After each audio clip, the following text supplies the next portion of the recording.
मायका अब तुम्हारा घर नहीं रहा, लेकिन इस पिता ने यह साबित कर दिया कि नहीं, मायका बेटी का हमेशा होता है और बेटी कभी पिता के लिए बोझ हो ही नहीं सकती है, क्योंकि बेटियां तो बहुत प्यारी और अनमोल होती है। प्रार्थना कि एक लड़का होता है जिसकी पहले 2-3 शादियां हो चुकी होती हैं, फिर झांसे में देकर एक लड़की से शादी कर लेता है और उसके बाद उससे प्रताड़ित करता है। दहेज मुक्त होना चाहिए, दहेज मुक्त हो चुका है, ऐसा कुछ नहीं है। प्रार्थना हम भी जानते हैं, हमने भी कई शादियां देखी हैं, हमारे घर में भी शादी हुई है। आज भी दहेज एक कड़वी सच्चाई है। 100% नहीं कहेंगे तो ये 90% जरूर आज भी बिना दहेज के शादी नहीं होती है। ना ये अद्भुत है और ना हैरान करने वाला विजुअल है, ये विजुअल सलाम करने वाला है, उस पिता को सलाम करने वाला विजुअल है जब जिस समाज में बेटियां बोझ समझी जाती है। इस पिता ने साबित कर दिया कि बेटी कभी भी, शादी के बाद भी, देखिए शादी से पहले तो हर पिता के लिए बेटी लक्ष्मी होती है। नमस्कार, मैं प्रार्थना और आप देख रहे हैं देशवा न्यूज। इस वक्त हमारे सामने एक अद्भुत तस्वीर सामने आई है, जिसमें एक पिता अपनी बेटी को ससुराल से लाते वक्त उसका स्वागत गाजे बाजों के साथ करता है। जैसा कि भारत में जब बेटी ससुराल जाती है तब उस वक्त गाजे और बाजे के साथ उसे ससुराल भेजा जाता है, लेकिन इसी बीच ये तस्वीर लोगों को काफी ज्यादा हैरान करने वाली है। तो इसी मुद्दे पे हमारे साथ बात करने के लिए इस वक्त मौजूद है हमारे channel head Amit Jha sir. Sir, जैसे कि ये तस्वीर सामने आई है, तो आप इस तस्वीर को किस नजरिए से देखते हैं? सबसे पहले प्रार्थना, आपने कहा कि अद्भुत और हैरान करने वाला, ना ये अद्भुत है और ना हैरान करने वाला विजुअल है, ये विजुअल सलाम करने वाला है, उस पिता को सलाम करने वाला विजुअल है जब जिस समाज में बेटियां बोझ समझी जाती है।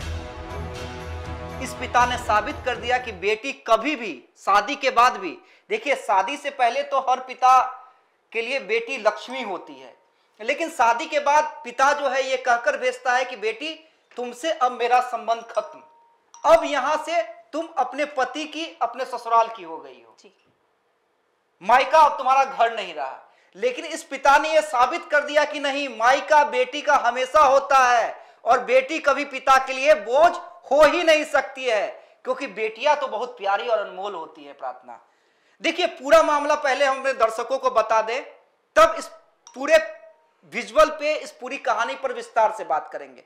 देखिए कहानी क्या है, और कहानी बेहद दर्द भरी है, और जैसा कि हमारे समाज में आज भी होता आया है कि एक लड़का होता है जिसकी पहले 2-3 शादियां हो चुकी होती हैं, फिर झांसे में देकर एक लड़की से शादी कर लेता है और उसके बाद उससे प्रताड़ित करता है। तो साक्षी नाम की लड़की जिससे सचिन ने शादी की, शादी के बाद साक्षी को पता क्या चला कि उसकी पहले से 2 बीवियां हैं।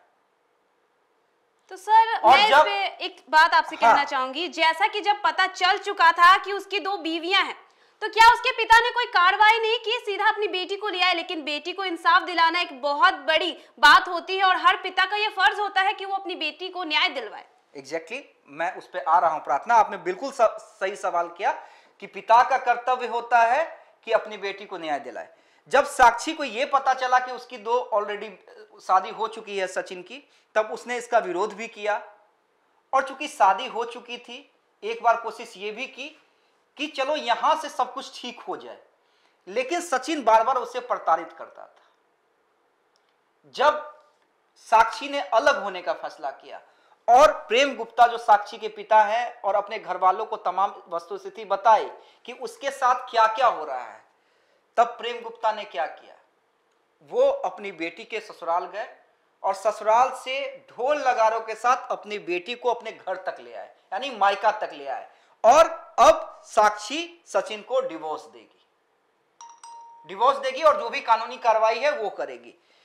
इससे संदेश क्या जाता है? देखिए, एक पिता के लिए एक बेटी का साथ, देखिए हम भले ही भारत में हैं और कहते हैं कि हमारा समाज दहेज मुक्त होना चाहिए, दहेज मुक्त हो चुका है, ऐसा कुछ नहीं है। प्रार्थना हम भी जानते हैं, हमने भी कई शादियां देखी हैं, हमारे घर में भी शादी हुई है।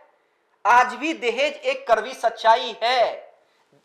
हम 100% नहीं कहेंगे तो ये 90% जरूर आज भी बिना दहेज के शादी नहीं होती है।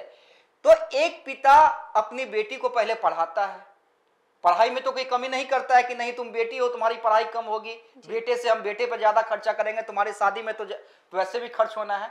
आज के डेट में बेटियां एजुकेशन के मामले में बेटों से ज्यादा हैं। क्यों ज्यादा है? क्योंकि हर माता पिता का ये सपना होता है कि भले ही ये मेरी बेटी है लेकिन ये मेरा ही अंग है, मेरी लक्ष्मी है। तो पढ़ाई में खर्च, उसके बाद शादी में जो भी भाई हर पिता चाहता है कि मेरी बेटी मेरे से ज्यादा ऊपर जाए। तो अपने स्टैंडर्ड से ज्यादा हिसाब से लड़का खोजता है, सरकारी जॉब वाला या प्राइवेट जॉब में जो इंजीनियर हो, डॉक्टर हो, चार्टर अकाउंटेंट हो, और अपने बजट से ज्यादा पहले दहेज देता है, गिफ्ट्स देता है। उसके बाद समाज में भाई कि हाँ भाई बाराती का स्वागत करना है, इतने लोग आएंगे, इस तरह से मेहमान नवाजी होनी चाहिए। बेटियों की भी ख्वाहिश होती है। आजकल तो वैसे भी आप देखती होंगी कई सारे इवेंट्स की तरह शादियां होती हैं। शादियों में इवेंट्स का जो खर्च होता है, और नया जमाना है, ठीक है होना चाहिए, अगर आपकी कैपेसिटी है तो कीजिए, कोई दिक्कत नहीं है। तो वो लोड समझिए। तो एक समझिए कि जिंदगी भर की कमाई आप अपनी बेटी को नाम कर देते हैं। उस समय पिता को तकलीफ नहीं होती है, पिता को वाकई तकलीफ नहीं होता है, थोड़ा प्रेशर महसूस होता है, लेकिन पिता करता है अपनी बेटी के लिए, करता है खुशी से कि यहां से मेरी बेटी खुश रहेगी। उसके बाद जब इस तरह के मामले आते हैं, प्रताड़ना का मामला सामने आता है या इस तरह का मामला सामने आता है, मतलब दामाद का एक्स्ट्रा मैरिटल अफेयर का मामला सामने आता है, तो घर वाले क्या कोशिश करते हैं कि किसी तरह मेरी बेटी का जिंदगी संवर जाए। पंचायती बैठती है, लोग जाते हैं, अपने दामाद से बात करते हैं, उनके घर वालों से बात करते हैं कि देखिए लड़का लड़की ठीक से रहे, ये रहे। बेटी ही को कहते हैं कि बेटी तुम ही थोड़ा झुक जाओ, तुमको इसी घर में रहना है जी। और सबसे ज्यादा बड़ी बात होती है कि जब ऐसे मामले सामने आते हैं तो परिवार वाले तो सीधा कहते हैं कि तुम डोली में गई हो और अर्थी पे वापस आना। ये जो बड़ी बात है, ये भी कई बार कई पिता ये सोचते हैं कि यार चलो अब तो यही इसका जिंदगी है, अब किसी तरह यहां से ये सही ट्रैक पे चले, मतलब इसकी जिंदगी संवर जाए। मैंने कई पिता को देखा है, मजबूरी, बस वो चाहता नहीं है दिल से। कोई पिता ये चाहेगा कि मेरी बेटी को कष्ट हो, लेकिन वो ये सोचता है कि चलो ठीक है शादी हो गई है, अब फिर समाज में बेटी को लाएंगे, फिर दूसरी शादी कहां करेंगे, 10 तरह के लोग बातें करेंगे कि बेटी में ही कोई कमी थी। नहीं, बेटी में कोई कमी नहीं होती है, लोगों के मानसिकता में कमी होती है प्रार्थना। और इसी समाज के मानसिकता के कारण पिता मजबूर हो जाता है। एक तो पैसे का खर्च ऑलरेडी जो हो चुका है, जिंदगी भर की कमाई, दूसरा समाज का ताना। लेकिन जो प्रेम गुप्ता ने किया है ना, समाज के मुंह पे तमाचा है, वैसे लोगों के मुंह पे तमाचा है जो बेटियों को बोझ समझते हैं। शादी के बाद वैसे लोगों के साथ रहने पर मजबूरी वसी सही कहते हैं कि नहीं बेटी ये तुम्हारा ही घर है, तुमको मैनेज करके रहना पड़ेगा। नहीं, क्यों बेटी हमारी कमजोर हो सकती है? नहीं है हमारी बेटियां कमजोर। मतलब भाई हम कैसे, आप ये समझिए ना कि आप उस आदमी के साथ कैसे रहिएगा जो एक्स्ट्रा मैरिटल अफेयर में हो, जिसकी 2 शादियां हो गई हो, या आपको जो रोज बेइज्जत करे, मारे, गाली दे। क्या आप रह सकती हैं? अगर आप घर वाले के दबाव में भी रहिएगा तो घुट घुट के रहिएगा, आपकी अपनी जिंदगी खत्म हो जाएगी। और प्रेम गुप्ता चाहते तो साइलेंटली ला सकते थे कि समाज क्या कहेगा, दुनिया क्या कहेगी, लोग कहेंगे मेरी बेटी में खोट है। लेकिन प्रेम गुप्ता ने यह साबित कर दिया मेरी बेटी में नहीं, उस लड़के में खोट है। और हमने जो गलती कर दी सचिन को साक्षी के लिए चुन के, वो गलती इसलिए ना हो, इसलिए हम खुशी के साथ बेटी को मायके ले जा रहे हैं, ताकि साक्षी को एहसास ये कभी ना हो कि हम कहीं अपने माँ बाप के लिए दोबारा बोझ तो नहीं बन गए हैं। तो इस अनकंफर्टेबल जोन से निकालने के लिए प्रेम गुप्ता ने ये किया।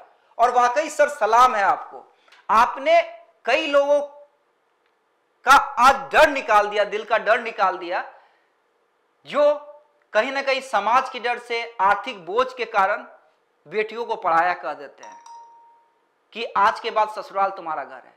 वाकई ससुराल घर हो सकता है, शादी के बाद ससुराल ही घर होता है, ये हमारे समाज में कहा जाता है। और इसलिए कहा जाता है ताकि बेटियां जो है अच्छी, बेटी से ज्यादा अच्छी बहू साबित हो सके।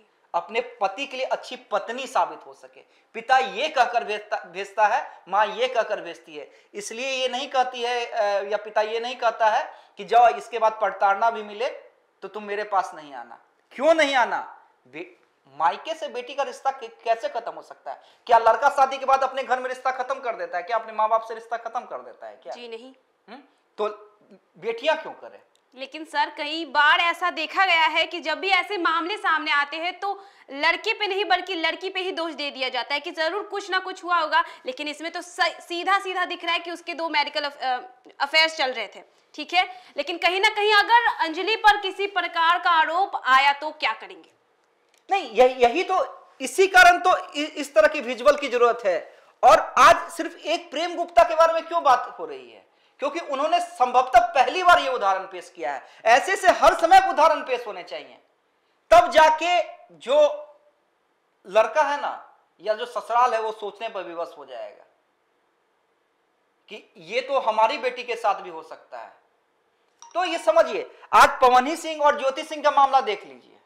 कहा, हम तो कह रहे हैं कि पवन सिंह गलत है, हमारी ब्रांड एम्बेसडर बबीता मिश्रा कह रही है पवन सिंह गलत है। हम कहां कह रहे हैं कि ज्योति सिंह गलत है? हम तो कह रहे हैं, डंके की चोट पे कह रहे हैं कि पवन सिंह गलत है और ज्योति सिंह को इंसाफ मिलना चाहिए। जी बिल्कुल। हाँ, तो देखिए, हम प्रार्थना मीडिया है और वैसे मीडिया है जो सही को सही और गलत को गलत कहते हैं। हम पुरानी अवधारणाओं पर नहीं चलते हैं कि अरे अब तो ब्याह दिए, अब कहां से, क्यों नहीं? क्योंकि मुख्य तौर पर यही देखा जाता है कि बेटी की शादी हो गई और अब इसको बदलने की जरूरत है प्रार्थना। मैं कह रहा हूं इसको बदलने की जरूरत है। और ऐसे ऐसे प्रेम गुप्ता अगर पिता हो तो ये समाज हमारा जरूर बदलेगा, तब बेटियां बोझ नहीं समझी जाएंगी। देखिए, पहले तो बेटियां जन्म होती थी उसी समय मार दिया जाता था पहले, और अब में कितना अंतर है। आज चाहते हैं लोग कि बेटी हो, पहली मेरी संतान जो, देखिए बेटा बेटी बराबर होते हैं। एक माँ पिता के रूप में देखिए तो उसके लिए बेटा भी बहुत प्यारा होता है और बेटी भी प्यारी होती है। लेकिन आज की डेट में सब लोग चाहते हैं कि मेरी पहली संतान ना बेटी हो, या बेटा हो भी गया तो यार एक बेटी जरूर, जैसे पहले बेटा के लिए था, एक बेटी तो जरूर चाहिए, क्योंकि बेटियां लक्ष्मी होती हैं। और लक्ष्मी को हम पराया कैसे कर सकते हैं? शादी के बाद भी लक्ष्मी कभी पराई नहीं होती है। और आज देखिए, एक पिता के रूप में, मैं भी एक बेटी का बाप हूं, पिता के रूप में मुझसे पूछिए तो बेटी मेरे लिए सबसे प्यारी है। तो अगर ऐसे ऐसे पिता होना तो शायद बेटी घुट घुट कर अपने ससुराल में नहीं मरेगी, अपने हक के लिए आवाज उठाएगी और अपने हक के लिए लड़ाई लड़ेगी। तो सर प्रेम गुप्ता सर, आपके को सलाम है। और हम सबसे यही कहेंगे प्रार्थना कि अगर आपके बेटी के साथ भी हो रहा है तो प्रेम गुप्ता बनिए, दब के न खुद रहिए न अपनी बेटी को रहने दीजिए। जैसा कि आज के समय में देश इतना आगे बढ़ चुका है, बेटियों के लिए कितनी सारी चीजें निकाली गई हैं, जैसे बेटी बढ़ाओ बेटी बचाओ और भी कई सारी चीजों में लड़कियां लड़कों से कम नहीं है। लेकिन जब ऐसी बातें आती है, शादी ब्याह को लेकर बातें आती है, तो अक्सर बेटियों पे दबाव ज्यादा रहता है। लेकिन इसी बीच ऐसी तस्वीरें आकर बेटियों को और ज्यादा प्रोत्साहन करती है। तो इस मुद्दे में हमने जो बातचीत की उससे यही नजरिया निकलता है, हमारा जो कंक्लूजन है वो यही निकलता है कि हर पिता को अपनी बेटी के लिए आवाज उठानी चाहिए। तो ऐसे ही देश दुनिया की तमाम अपडेट्स के लिए बने रहे देशवा न्यूज के साथ, और तब तक के लिए हमें दे इजाजत। धन्यवाद।